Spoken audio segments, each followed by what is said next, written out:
Hello and welcome back to Learn It from a Layman. I am Carl Christensen, joined tonight by Tim. I draw stick figures poorly, Cox.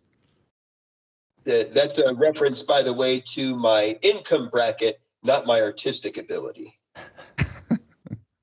Well, it's both, actually. Right. Good point. More of a life motto. It's like... That's right. Okay. That's actually one of the possible names of my biography that I'm considering is Poorly Done. Just in the works right now. Okay.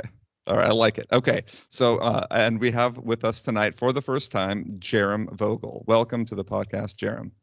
Thank you, Carl. It's great to be here. So, Jarom, for those of you that have listened for a long time and are, for some reason, still listening, you might notice that Jarom last name sounds familiar. We've had your brother on before, Jarom Peter, as our resident physicist turned dentist, which is always confusing. But yeah, that guy. If your teeth develop a black hole, he will know what to do. That's true. Yeah.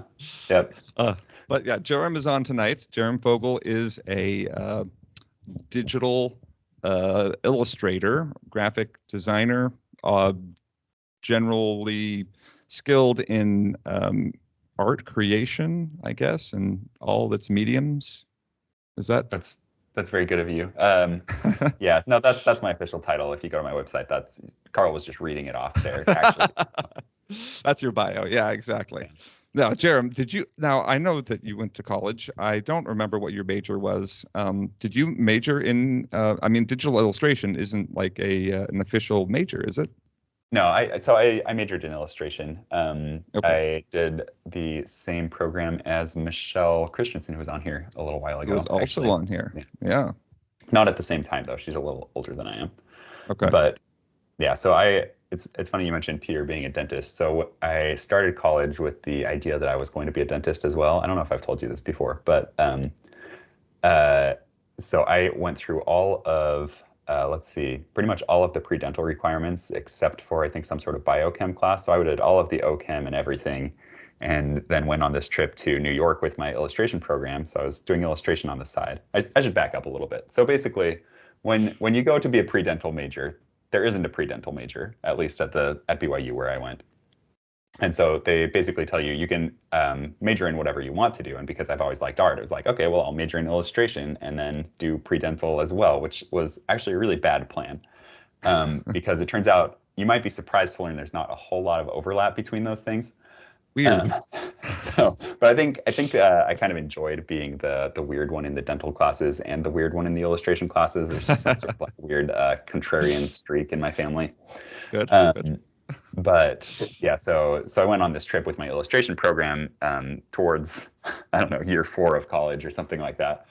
And we visited a bunch of like working illustrators out there, and I just kind of realized like, why am I doing this dental thing? I don't want to do this. Like I worked for my dad for a while. He was a dentist, just as a dental assistant, and I didn't enjoy it. It was really stressful to me. You just fill cavities all day or worse. And it was so I got to this point. It's like I've put in a ton of work on this, and I'm just going to kind of throw this out the window, much to the chagrin of my parents, and pursue art. So I'm sure that actually sounds really familiar, not only from people in your family, but my dad did something similar, where was walking down the pre-med route and at the last moment decided to major in English, which is so much less useful than digital or illustration of any variety. That your turn to illustration seems like you were just money grubbing compared to what my dad turned to. I mean, it definitely didn't feel like that at the time. I'm sure it didn't. But anyway, we'll talk about how you turned illustration into a what has become a lucrative venture for you. So. Yeah, and then Tim can also give any insights he has into all of the various artistic forms of. Okay, he doesn't actually have any insights. I draw from a deep well of artistic creativity. Well, and a deep well of puns, if that's any indication. So, well, there we go. Yeah. Okay, so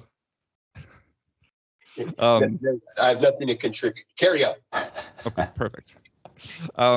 All right, so Jarom's background is in illustration, and we've got a little bit about that. We're going to talk about digital illustration, basics of digital illustration. So let's talk first of all about what the difference is between digital illustration and graphic design. Yeah, so I guess, just talking about digital illustration, it's interesting that you bring it up that way. Like, I guess I just think of myself as an illustrator. It's actually pretty uncommon to be a traditional illustrator these days. There are a couple of fields where it still happens, but almost everybody I know works digitally all the time just because of the kind of demands of the job and things like that. It's just a lot more flexible. So people who are still working traditional tend to be fine artists, obviously, and then children's book illustrators, and then people who are kind of technology curmudgeons or something. There's a few people who are still making it work, but they're sort of few and far between. Or you get a few people who do kind of a mixed media approach where they'll do some traditional and then like finish it up digitally after the fact if they're going for like a specific look. So the difference between like illustration and graphic design, I guess, is really the difference there. And I guess digital illustration borders a little closer on graphic design than it would have if you were doing paints and stuff like that, depending on your time period, I guess. But it's interesting because like they're very distinct in my mind, but there's also like a lot of overlap between these jobs. So digital illustration or just illustration is more, you're drawing pictures of things, and it is more on the art side of the business, where graphic design is more on the, you're doing typography, you're doing layouts, you're designing logos. So it's more on the kind of overall like putting together a product type of end of things. But there does tend to be some overlap. So like I think good graphic designers are probably at least okay at doing a little bit of illustration in a pinch, and good illustrators are probably okay at doing a little bit of design in a pinch, if that makes sense. It does. Yeah. Okay. Yeah. That's a good answer, because I mean, in my mind, graphic design was like, shapes and colors, until digital illustration was curvy lines. Well, I mean that too. Yeah, I mean there is actually a law that designers aren't allowed to use curvy lines in anything. They're limited to shapes and fonts, and if they go out of their lane, then the design police show up. Good. We need to tamp down on that. Okay, so you're talking digital illustration, and just that's essentially illustration, but doing it in a digital medium. How technical does the digital illustration get? Do you just need to know how to draw, how to illustrate, or do you need some basic ability to code? You definitely don't need to know how to code or anything like that. It gets a little bit more technical than like working, well, technical in the sense that you have to use a computer than like working with paint goes. I was going to say, and then I just remembered my oil painting classes in school, and those are technical in different ways. So okay, sure. Yeah, but it gets technical in the sense that you need to know how to use Photoshop, or I use Procreate mostly, which I think we'll talk about in a minute. But like you need to be able to get around a computer pretty well and manage files and deal with kind of complex software sometimes. But as far as needing to code goes, that's just something that I do because I'm a big nerd. Okay. Almost, I don't know. I can't even think of another illustrator off the top of my head who codes anything. I'm sure there are a few that I'm forgetting, and I'm sorry to any of you if you're listening, but it's pretty rare. The one exception I would say to that is if you do want to do something with 3D, or if you are a game developer, those are the ones that tend to be more in that code area. So if you're working on like 3D images and things like that, if you're creating models, you're not necessarily coding, but it's a lot more code adjacent. So you're kind of in that side of your brain more when you're working on that kind of thing. Right. And then game developers, there's a lot of them who are kind of a one-man shop or are part of a small team. And so you do a little bit of everything sometimes. Okay. So people that do like they work in like Pixar animation theater studios or something like that, are those digital illustrators, or those because they're going to have some, like you said, they're like 3D designers. Is that like a different? It's all kind of a mixed bag sometimes. So most people, if you're working at a big studio like that, you're going to be more specialized. So you're probably going to have people who are doing visual development. So that's more of the like pure illustration side if you were working at a studio like that. So that means you're designing the characters, you're drawing them out in a bunch of different poses and things like that. You are kind of developing what the look of the film is, the backgrounds, the props, all of that stuff. Where if you're working on the 3D things, you probably aren't too involved in the design itself. You're just translating those drawings into 3D. I mean, obviously, again, there's going to be some overlap. There's probably some back and forth on a lot of that stuff, depending on just kind of the project and those things. Right. But I think there was another part of that question that I didn't get to. Well, I load the barrel many times before I ask a question. That's the best way to do it, I've heard, is. Okay. Well, let's move on. You already mentioned some of the software that you use. I remember a long time ago, so this is probably long enough ago that it might not be relevant anymore, that most digital illustrators used Apple devices, Apple computers, things like that, because they said it was better for, I don't know what it's better for. To be honest, it probably, I don't know, and I say this as a big Apple fan. Anybody who knows me, I don't know that it was actually better for anything. I think the reason that designers and illustrators wanted to use Apple things is because it's pretty. I mean, if we're really being totally honest right. here, it's just aesthetically pleasing, and that's obviously what they're going to lean to if you're in this area, right? Yeah. So like historically speaking, Apple's had very bad graphics processors in their computers. Okay. That's sort of changing now. They're still a little bit behind, but it's a lot better than it used to be. So as far as like if you're working on graphics things, especially anything involving 3D or like high computation stuff, then the best option if you're a big nerd is you're going to go build your own Linux thing and spec it out. But a lot of people use PCs, especially in that side of the industry. Right. But yeah, so I use an iPad almost exclusively to do my drawings, and I use an app called Procreate. I'm wearing the shirt here. I didn't know we'd be on video. Ta-da. Nice. All right. But yeah, they're a great app. They're really nice people that develop it. I've worked with them on a few things, and they're based in Tasmania, of all places. Super nice. Oh, hey, we actually have Tasmanian listeners, just FYI. Do we? We actually do. Tasmania. Wow. That's awesome. Yeah, no, Tasmania, they are based in Hobart, and they're just the nicest people out there. So, but yeah, the app Procreate is just fantastic to use. It's really easy to approach if you have an iPad and an Apple Pencil. So like the basics are very intuitive, unlike something like, not to name names, but Photoshop, for instance. And but there is also a lot of like depth to it. If you get into it, there's a lot of gesture customization, things that can like really optimize your workflow in there. Yeah, so I mean, a lot of illustrators will use PCs and what's called a see if I can pronounce this right, Wacom. I've heard it Wacom and Wacom and Wacom. So I'm not actually totally sure what the correct pronunciation is of that, but people really like the product called the Cintiq. So that's like a 27-inch-ish. I don't know what the current size is. Big like screen that sort of lays at like a drawing table angle on your desk and plugs into your computer, and then you draw on it. So a lot of people, especially who have been working longer, really swear by those things, and they will work in Photoshop in one of those for the most part. Okay. So those you just mentioned those two softwares. Are those Photoshop and Procreate? Are those the biggest or the only player? Like, are those the ones that you just essentially? Can you just pick one and like that's your thing, or do you need to know multiple in order to create illustrations for different jobs? I think it's helpful to know multiple. I think if you want to do this professionally, you should probably know how to use Photoshop, even if you don't plan to use it a lot. The Photoshop file format is just still kind of the standard. So if you need to send a layered file over to a client when you're done with a project, they will want it in Photoshop. And sometimes you have to do some edits and things like that in there, which is kind of unfortunate because, big evil empire, Adobe, whatever. I know. Yeah, you don't have to tell me. Adobe was our main competitor for a long time at my company. Probably still is. We'll probably get back to this because I shouldn't badmouth companies on here. There are a lot of good people working at Adobe, let's say. I actually knew a couple of friends of mine used to work at Adobe. I don't think they do anymore, so we're absolutely free to badmouth them. So yeah, sure.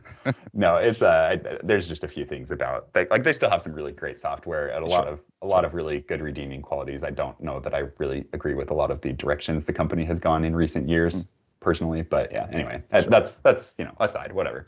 Right. If So you as far use as like Adobe products, that's that's that's totally okay. fine. We don't hate you. Right. Can I ask So I about mean, that real quick? Like, what do you mean Jarom, what do you mean the direction that the company's going? I'm just curious. so the main thing, and this goes back like 10 years or something like that. When I was in college, they switched over from charging something like $400 to $600, I can't remember, dollars for the Creative Suite, and you could just use it until it stopped working, basically. And they switched to a subscription model, which like I think there are a lot of good reasons to do that, but I think they overcharge for it and underdeliver on what they promised from that, at least for illustrators. So the idea is basically like you will pay us $50 or whatever a month to have access to our software, and we will give you updates and keep improving the software. So the software hasn't. I mean, they add things, but like almost every time there's a Photoshop update, it's like added support for this specific camera's raw image format or something like that. Camera you don't own and can't afford. Right. And they don't really do a whole lot for the actual illustration side of it. So there's that, and I don't know, it just rubbed a lot of illustrators the wrong way. A lot of artists have been very annoyed by that for years, because it feels kind of like they're just abusing their market position to price gouge people, basically. But the other thing, and I think we will probably talk about this, is they've really embraced generative AI in the last year or so, which feels like a little bit of a stab in the back for artists. Yes. We'll delve into the AI question here near the end, because I think that's an interesting one, and I'd love to get the perspective you have on that. But before we go down that road, well, and just really, that's kind of a tender topic because about half of our listeners are actually AI. So yeah, so we'll have to try to be careful and sensitive about that one. Yeah, exactly. I mean, I don't know how many bots listen to us, but okay. Interesting. You've talked about these different software, and I mean, we briefly touched on the hardware, just a graphics card, a high quality graphics card, spec out your own PC, whatever you want to do. But there's multiple different types of hardware, different software. But we talked about at the beginning, you have the background in illustration, but with these different types of software and this background in illustration, like, what do you need to do to be able to bridge that gap? How do you learn to go from, I mean, or I guess that probably these days built into the programs is learning how to do this software. How do you learn digital illustration? Is it only in school? Are there different online classes? A little bit of both. So I did this BFA program at BYU in illustration, and I think it was really helpful. But again, you might be surprised to learn this is not a regulated industry where anybody's going to be checking your credentials. So you can absolutely become an illustrator without going to college ever if you are good at it and if you have a good portfolio. That's really what like art directors are looking for. With the I should say, the one caveat that if you ever want to teach as a full professor at a university, then you will need a master's in fine arts of some kind. At least every university I know of. I think that has something to do with accreditation. But yeah, so that's the only place that I know of where anybody's checking your degree. Even if you wanted to work at a studio or something like that, if you have like a good resume, if you have a good portfolio, I don't think anybody's going to care. They're just really looking for the talent. As far as like places to learn other than going to college, there are a ton of online courses, and I think those have really exploded over the last few years. And you can also just take, I don't know, you can read books, you can just practice. I mean, a lot of it really comes down to practice. Any specific courses that you can recommend or books that you can recommend? So as far as books go, I mean, it depends on what you're looking for. There's a few classics. There's the Loomis book about figure drawing. There's, I think that's Andrew Loomis, if I'm remembering his name right. If anybody knows what I'm talking about better than me, I'm sorry if I'm butchering his first name.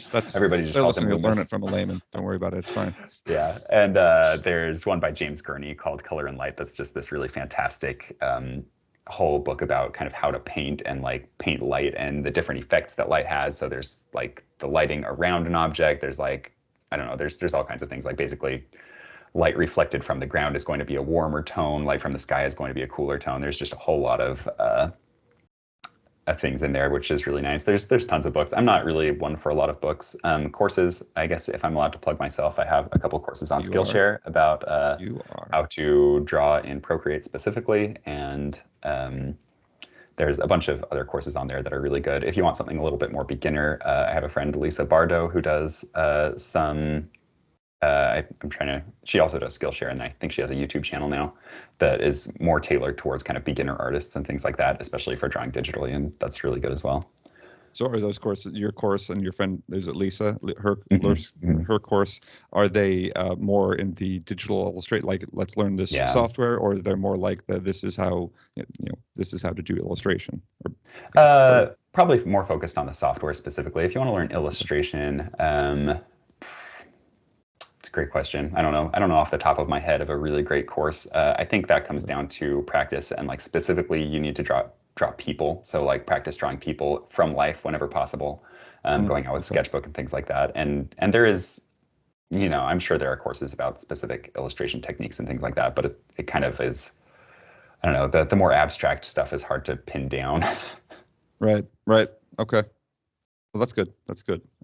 Skillshare is the name of the is it the website that your courses are hosted on? Yep. Okay. Okay, so let's jump a little bit from learning about it to, let's say someone does want to make this their job and they have beginning of a portfolio, they've got some work. How do you sell, distribute your illustrations? You need to go to a customer. I mean, what are the venues to get your illustrations out there? Yeah, that's a really good question. So there's a couple of different avenues that we could take this question in. There are a couple of different avenues where you can sell your illustrations. So as far as just like straight up selling artwork to individuals, the ways that I mostly see that happen are people will just print out prints. They call them giclée prints usually. It's kind of a nice higher quality print on a nicer paper. And they're supposed to be a little bit archival, maybe, if you do it right. And they will take those to things like Comic-Con or various like art conferences or comic conferences and things like that, and just sell directly to people. And then if you're a little bit more of a well-known illustrator, if you have a bit of an online following or something, you might sell those on your website or on various kind of print-on-demand sites and things like that. So you just, and a lot of those tend to be kind of fan art. So especially if you are not like a super well-known illustrator yourself. So you might be selling like fan art of Spider-Man or Disney or Marvel or Star Wars, whatever it is, but kind of in your style, and people really like that kind of thing. Aside from that, you can also, and this is kind of taking it back a little bit. So the way that you sell your illustrations and the way that I would do it a little bit less directly is that I have an agent who finds me work with bigger clients. So these are what you would call a commission from a client. So I've done work for companies like Spotify and Disney, and I don't think I'm allowed to say this technically, but Apple. I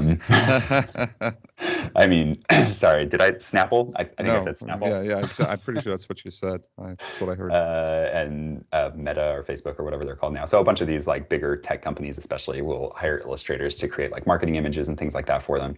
And those are like when you go to a website and you see illustrations on there helping to sell something, or maybe packaging illustration and things like that. Those are more kind of like freelance gigs, and that's mostly what I do. Okay. Or I've also done some for boring insurance companies and stuff like that. Whoever pays the money, basically. Right. Or magazines. That's another big one. Children's books. I've done a couple of children's books. That process is a little bit different because it's all in the publishing world. But basically, people would reach out and say, "Hey, we have this book that we need illustrated." So I've done one about horses, one about boats, and then an animal encyclopedia. And then they distribute them however books get made, go out in the world. Okay, so you mentioned you have an agent. Does your work mostly as a freelancer? Essentially, you're an independent contractor, whatever. But are you? Is your work being sourced via your online presence, or is your agent out there like drumming up business? A little bit of both. So I definitely got started just with Instagram and things like that. I think I was a little, not early, but earlier than a lot of people to the posting art on social media game. And and it was just kind of when Instagram was taking over from Tumblr as well. So there was a little bit of an opportunity. All the artists were on Tumblr probably longer than most people were. So I started posting illustrations on Instagram, and they kind of picked up a little bit of steam there, and people noticed, and I managed to get a pretty decent following. And so then that's how some publishers found me originally. That's how my agent found me, things like that. And I still get a few jobs that come in directly that way. But I would say most of my bigger jobs comes through my agent now, and actually contractually anything in the US is supposed to go through my agent as well. So Okay. I did have a question, and we didn't actually talk about this before the podcast, or I didn't, but I was wondering about, like, when you're posting things on Instagram or whatever online presence you have, do you ever, I mean, are there ever copyright issues? Do you ever see people just essentially lifting your work and using it? Do you have to have someone like a lawyer out there protecting your IP? it hasn't happened to me in any really big way. I've had it happen a little bit. The biggest thing that happens is just that like other accounts will kind of copy your work and then post it. Usually they credit you, but it's like just to sort of inflate their own following. And there's a bunch of these companies that are a little bit, I don't know if predatory is quite the right word, but I don't know, parasites maybe? Yeah, Okay. I don't know, Okay. just sort of pick stuff up. I have had friends who have had work directly copied by mostly like fast fashion clothing companies, and they just like print it on shirts and sell it with no kind of anything, and they've had to get lawyers involved and stuff like that. So it does happen, unfortunately, and artists aren't typically the ones who can afford lawyers Yeah, I was going to say that to the degree that that's necessary. So a lot of these like fast fashion companies especially will just sort of like rely on the inability of the little guy illustrator to do much about it. So the best you can do is kind of send them a cease and desist or takedown notice, and then use your social media clout to try to drag them through the mud if you can. Our mutual cousin Michelle also had negative things to say about fast fashion. So yes, I think we have it's a little bit of a blight in a lot of ways. Yeah. Okay. Well, you already mentioned, so you're a freelancer. Are there other jobs like, I mean, I mentioned potentially Pixar art. How many illustrators that you know are independent, like freelancers, versus people that actually have like a full-time gig at a studio or something? It's a bit of a mix. So because of the program that I did and just the sort of like network that I've created online, a lot of my friends are also freelance illustrators in the more kind of traditional sense. But like when I was in school, there were basically two tracks you could choose from in this illustration program. So you could do the traditional illustration route, which is you're going to go and find clients, somehow be commissioned to create artwork for them. And typically that's going to be like, at least at the time, the thinking was like, this is going to be children's books, editorial pieces for like the Wall Street Journal, New York Times, whatever. And that kind of thing, more traditional, like what you think of when you think of like classic illustrators, cover of Saturday Evening Post or whatever. Sure. But the other track was called concept design. And I don't know if it's still organized this way over there, but basically that track is more focused on visual development, like I talked about. So you're like designing characters for movies and games and things like that. Or you are directly going into more like 3D concepts and that side of things, where you're working in the entertainment industry to help kind of develop IP for companies. Okay. Nice. But I think it was kind of 50-50 split in school who was going after what. And is the pay the same? I mean, I guess as an independent contractor, you'd imagine you're going to have a bigger range, right? You're going to have the starving artist out there, but you're also going to have the hugely successful, Jarom Vogel, for example. Well, yeah, I don't know about that, but yeah, it's there's a huge range. So if you go out and decide to be freelance, like you said, there's a bigger opportunity for success, but there's also, I would say that's not the common experience for people. It's more likely that you're not going to make a ton of money on your own, but you can hustle and you can make it happen, whereas you're probably going to get paid a average-ish salary unless you're like a really rock star illustrator that everybody wants to hire, going into concept design. And the people that choose that, it's because, well, I guess primarily it's probably because they love it and they're excited about it, but also there was definitely a big what's the term, kind of fear of not being able to find any sort of steady work going into freelance. So a lot of people choose that because it's more of stability. You're getting a more traditional job. You're going to have health insurance and that kind of thing. Unfortunately, the way that the entertainment industry is, I don't know that those jobs are actually that much more steady. I guess they still have health insurance while they last, but they tend to have a lot of layoffs. And especially like if you're working on an animated film or a game, there's a lot of churn where there's going to be layoffs right after that project is over, and then they'll like hire for a new project and things like that. Yeah, that makes sense. Okay. Let's switch gears a little bit again to talk about. So you already mentioned like hardware advancements. I guess you mentioned some particular screen thing. I don't know. Yeah. So no, go ahead, Terry. The general question is, what recent advancements in digital illustration have there been? What are the new, cool things out there? Yeah. So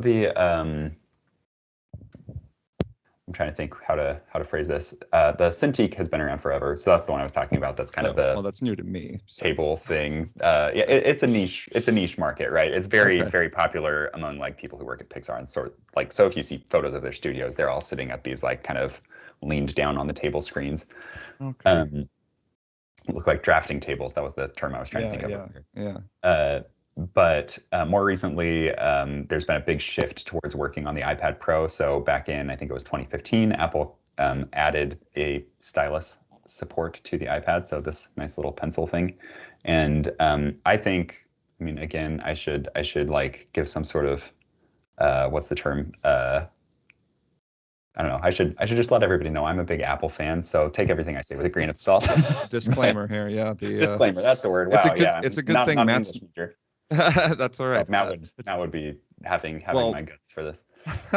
Well, Matt is generally the opposite of that as far as Apple goes. Oh no, I know that. Yeah. Keenly walks around stomping on Apple products. Oh, I know. Guy's a monster. No, no, Apple. I mean, as big of a fan as I am of Apple, I know they have. There are plenty of good reasons to criticize them. But one of the reasons not to criticize them is if you're an artist, the Apple Pencil and the iPad are, I think, the best digital drawing experience you can get, and it's just gotten better since 2015. So, especially working in Procreate, it's just really fantastic. Like it's probably the closest you can get to drawing on paper, but you can undo and use layers and all of the kind of extra nicety things like that. As far as like recent advancements, more recent than that, there's not really a lot. It's kind of a slow-moving industry in a lot of ways. I mean, software continues to progress and get a little better and a little easier, I guess. And this leads into your next question, probably, if my yes, let's go ahead and go there. I don't think I call it an advancement, so that's why. Okay, so yeah, we're going to talk here about AI. There's a lot of AI generated images out there these days. Give us just your perspective on it, Jarom. What is it? Is it a threat? Is it an annoyance? Is it the biggest thing that it's done in my life is turn me into a curmudgeon, apparently, or some sort of what's the term? The people who hated technology and tried to kill it in the Industrial Revolution. What are those people called? The Luddites. Okay. Yep. Yeah, so I don't know. My thoughts on AI are, I think there is probably a place in which it is a good thing. I don't know that I've really seen a great example of that. I think it's so there's a lot of issues with it. Basically, the main one that comes up a lot among artists is to create these generative AI models that create AI artwork. They've trained it on a huge set of illustrations, basically, and paintings scraped from the internet without permission of the artists. So there's a huge like copyright issue where they've basically just stolen a bunch of work to create something that is, by all accounts, very profitable for these companies. Without reimbursing the artists or the content creators or content owners for these things. So there has been like some talk in the industry about like how to mitigate that part. Adobe, I should credit where due, I guess. Adobe has tried to get around that by only training on images that they own. I think it's a little bit of a bad faith argument because they're, I don't know. Again, I don't mean to like stomp all over Adobe. Good for them for trying, but they basically used a bunch of stock images which were uploaded not for that reason. And then I also think, as much as that is a big issue and needs to be resolved, there's also a bigger, I think, more kind of societal issue or humanity issue of like, do we actually want computers to be taking over our means of expressing ourselves, both with art and writing? And those I think are bigger questions, and things that apparently capitalism is just throwing off to the side as they run for money. Yeah. I mean, this is all types of philosophical, but I do think you're right. I mean, illustration at its core is expression, right? Like you're getting to say something with it, and if the idea is that we're now letting the computer express itself with artwork, based on other people's art, and using that, it does. It seems like we're moving away from we're just losing the ability to express ourselves as a society. So yeah, and I just think there's like, oh, go ahead, Tim. Oh no, Jerry, you finish, Jarom, and then wait, you first. No, wait. I don't know. I guess with AI, there is a little bit of a danger in calling it AI because, first of all, it's not intelligent. It's just kind of these are predictive models, so they can't think, they can't create anything really original without input and without scraping the internet for images. But also there's a little bit of a danger in just generalizing these things as AI. So there are actually a lot of very useful and I think decent applications of the technology used to create this. So this is machine learning. I'm assuming you're more familiar with this, Carl. But yeah, we've had a podcast about it in the past, though I did it actually, ironically, before the most recent iteration of all these chat bots, all these different chat GPT or whatever. But yes. Yeah, and I mean, I'm not an expert on it, but machine learning itself, like, I don't think there's anything inherently bad about it. I think it's these specific implementations of what they're doing that are, I think the thing that really rubs me the wrong way about it, if you really step back, is that we should approach this with a lot more caution as far as like what it's going to do to society, but we can't seem to do that because there's money to be made, basically. So is this something? Oh, Tim had a comment, I think. Yeah. Oh, and I think one of the questions we need to ask ourselves with AI is, I think it removes authenticity from much of what we consume. Though I think part of the question is that is that at this point in much of what we consume, authenticity has been stripped out of a lot of things already, to the point where AI being introduced doesn't change the experience too much, because we've already lost the communal and human connections in a lot of our what we consume. I'll give an example. 100 years ago, if I wanted to play a game with someone, I sit down at a table and I pull out a chessboard or whatever game it might be, and I play with them, and it's communal.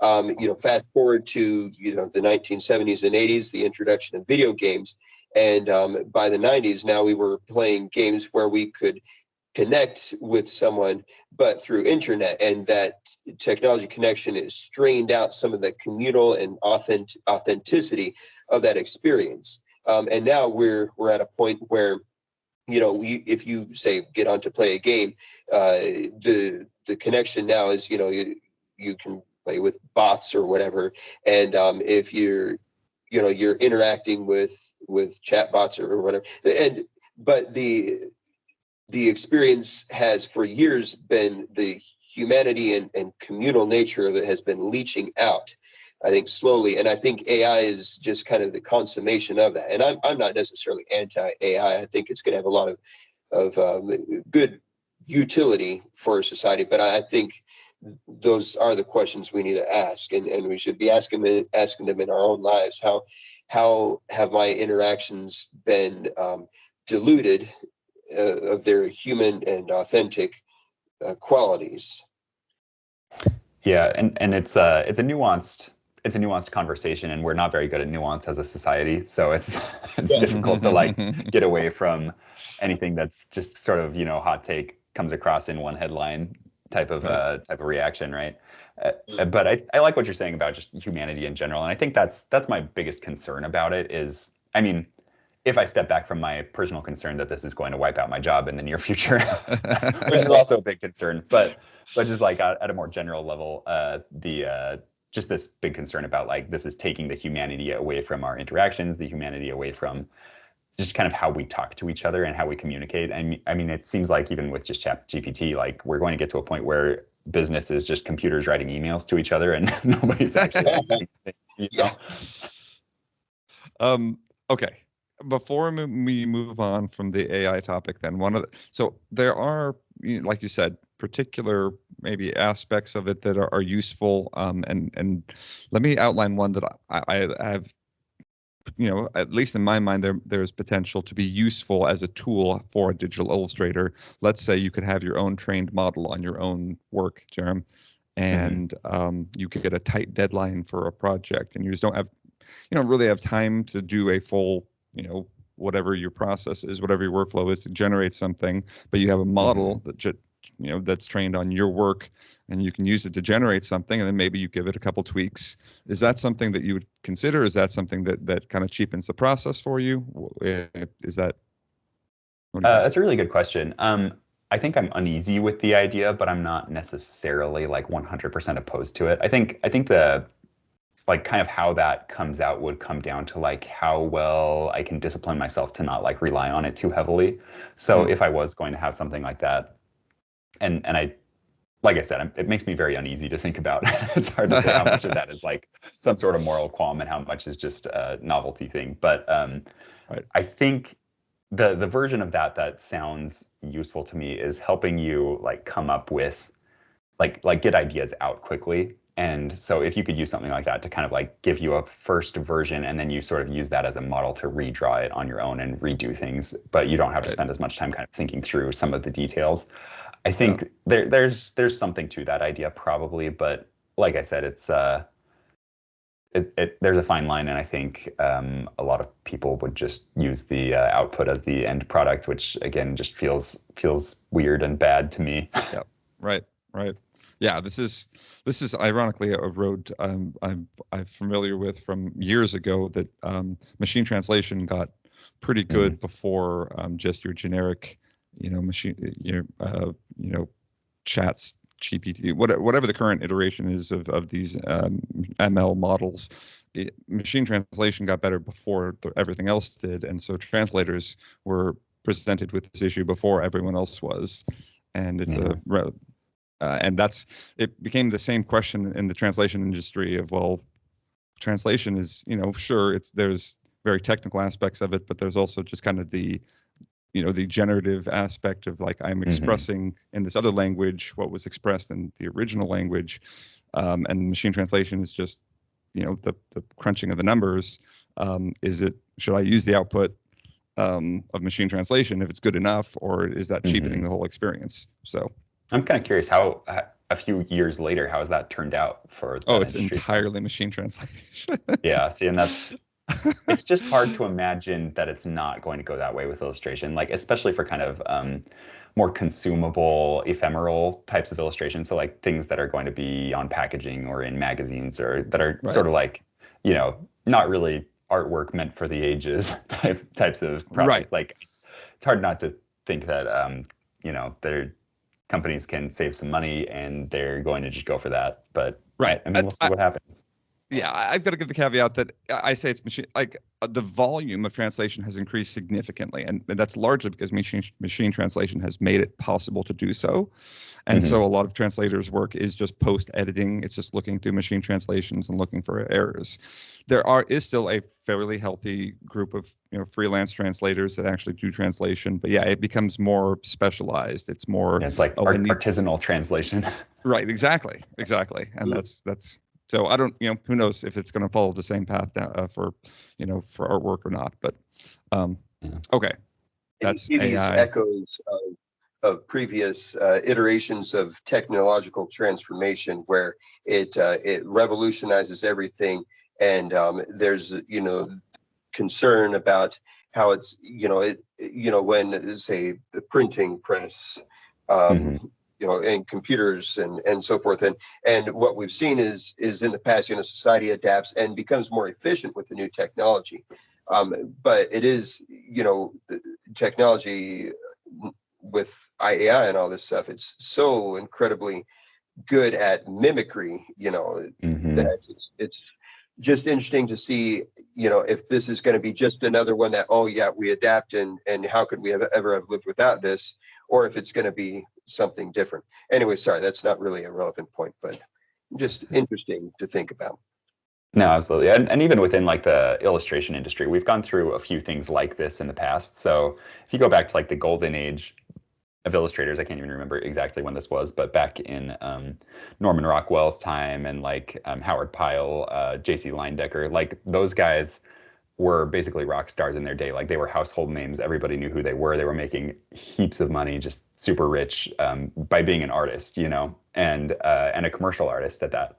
And then the camera came along basically and sort of supplanted a lot of that. So a lot of the magazine work turned over into photography. So that was a big issue. And then more recently, the sort of transition to digital illustration, there was a lot of hand wringing about like, is this real art? And is this going to destroy the industry? So kind of the same thing. I do think the AI version of this feels a little more existential to me than some of those maybe, but this sort of thing does happen, and I guess we find out with time how much hand wringing is valid and how much it just kind of works out one way or another. Right. Yeah. To be continued, let's say. Yeah. Right. Okay, final question here, and I think a meaningful one so obviously if people are listening to this, some of these people are going to have interest in becoming digital illustrators, finding, their own clientele or whatever. What have you, we've already talked a little bit about what you did to stand out, but what are the steps nowadays to stand out as a digital illustrator? I get asked this a lot. There's not really a formula that you can do that's going to guarantee you success. But I think there's a lot you can do to kind of guide things that way. So the number one thing, obviously, is you need to have work that people want to buy and that people want to look at. So need to really like develop your drawing skills before worrying about anything else. So and that doesn't mean your drawings have to be perfect, and you shouldn't share anything unless you think it's perfect, right? But you should be creating the best work that you can, and then the second step is just trying to get it in front of as many people as you can. So for me, when I was getting started, that was Instagram. I'm not sure if that's strictly still true. Definitely still an aspect of it. TikTok is big now, obviously. And if you can ride that algorithm somehow to get your work in front of more people, then that's going to be really helpful. You do have to kind of consider who the audience is that you're trying to reach, though. So TikTok tends to be a younger crowd, and that might not involve as many like art directors or people who are able to hire you. So the most eyes isn't necessarily always going to match like targeted marketing, basically. But I mean, really the formula is create work that you're proud of and then get people to look at it. And I think the other part that doesn't get talked about as much is just be professional and present yourself professionally. So make sure you have a website that doesn't end in like .weebly.com or something like that, a real sounding website.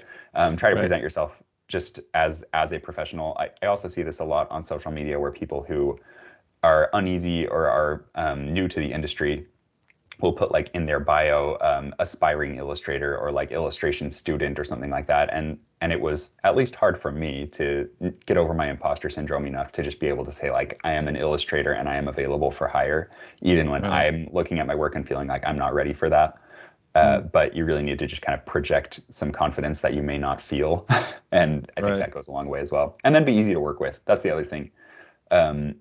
I don't know if this is true, but I have been told by clients that I'm easier to work with than others, which always surprises me because it's like I just like meet my deadlines and reply to emails. Like I don't know that there's a lot to it. A low bar to clear though, but you've done it. Well, and that's the impression I get, is that people might be approaching this from too much of like a artist perspective and less of a business professional, whatever perspective. And I think you need to sort of channel your inner businessman to some degree to try to just be easy to work with and meet your deadlines. Yeah, and it's an addendum. I guess when we had Michelle on earlier, and she talked about kind of her art and her road in her business, she was saying that some of the process of going through school helped her um, in ways that that, like you said, you don't no one's going to ask you for your credentials as far as the digital illustration goes, but maybe the process of going through school, getting a degree, gives you kind of this basic level of saying, okay, yeah, you respond to emails, there's just basic expectation of business practices. So I don't know, for what it's worth, I think your degree potentially has set you up to be successful, even though it's your skill as an artist or as an illustrator that does the majority of the lifting. No, I definitely think that's true. I mean, my degree was super helpful. There was one class in school called Professional Practices for Illustrators. It was taught by David Haben. He's a great guy. But that was the class that and years after, I always think back and man, I wish I'd taken better notes in that class and I had paid more attention, because they covered things like how to create an invoice and how to do your taxes as a freelancer, and how to just actually do the business of illustration. And those are the things we didn't necessarily talk about too much in a lot of other classes.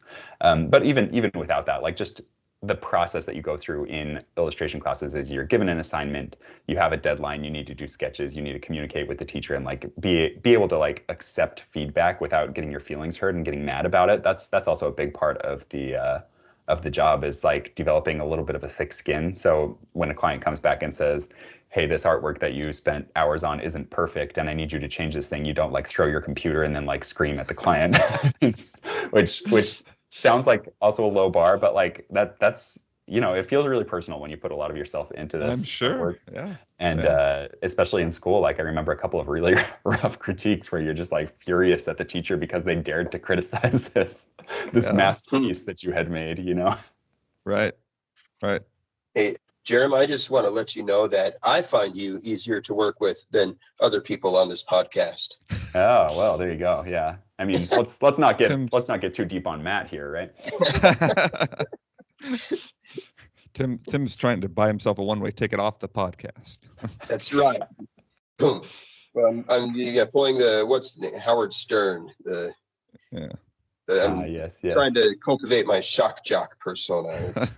Yeah, it's perfect. No, I'm shocked. We're all shocked. Appalled.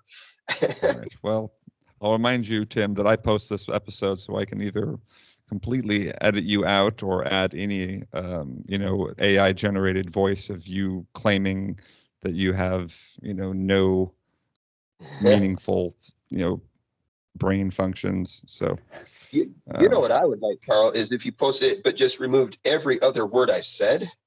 Well, that would be nice. AI generated Tim. I think AI generated Tim is actually a pretty solid AI idea for you out there. Yeah, I think so. And I honestly don't know that editing every other word out that Tim says would make any difference in how much sense it makes. So it would just make it that more eclectic and cryptic. Give it more allure, I think. Yeah, I think so. Definitely more allure. Okay. Any final thoughts before we sign off here, Jarom? We've appreciated you coming on, and but yeah, any insights you have for the aspiring digital illustrator? Oh, Tim has. I have a question, actually. I've been waiting the whole podcast to.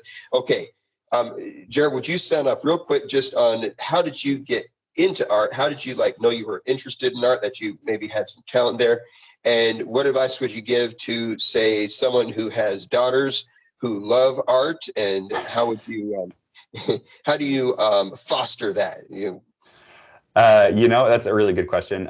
Getting into art, I've just always been interested in drawing. I used to spend all of church just drawing, and still do that, actually. So I think as far as how you foster that, and how I kind of was encouraged, probably some misplaced compliments by people in authority that just sort of inflated my ego. But just encourage them, tell them that it looks good, tell them that they're good and cool and great at drawing, and even if it's not the best thing in the world, it goes a long way, and it compliments stick to you more than you would expect them to, you know, like years later, you remember the dumbest things. So Mhm. That's a good insight, actually, because I think, once again, going back to the podcast that we had with Michelle, who she also said you've got to have, you've got to have a bit of an ego. You've got to be a bit, mhm. Self-confident in a way that that people can't knock out of you. And so, yeah, you probably somebody's got to knock it into you first. So Yeah, as much as ego is a bad thing, there's a big imposter syndrome kind of challenge with doing a career like this. So like hold on to every scrap of like self-confidence you've got, because like, it's hard, it's hard to maintain that sometimes. So nice. Okay. Well, I think that's probably a good way to finish up. We appreciate you. Oh, Tim, once again, Tim wanted the final word, as he always wants the final word. No, I was just saying thank you. That's Oh. good to know. And anyways, when in about 15, 20 years, when my daughters are breaking into the illustration scene, we'll make sure to give you some credit. Oh, please do. Please let me know. I would love to see that. Well, thanks again, Jarom. Appreciate you coming on, and we'll check back in with you later and see if the AI has taken over your work. So yeah, I'll have to get permission from my McDonald's manager by then. But yeah, that was great. All right. Well, thanks, Jarom. We'll talk to you later. Thanks a lot. See ya.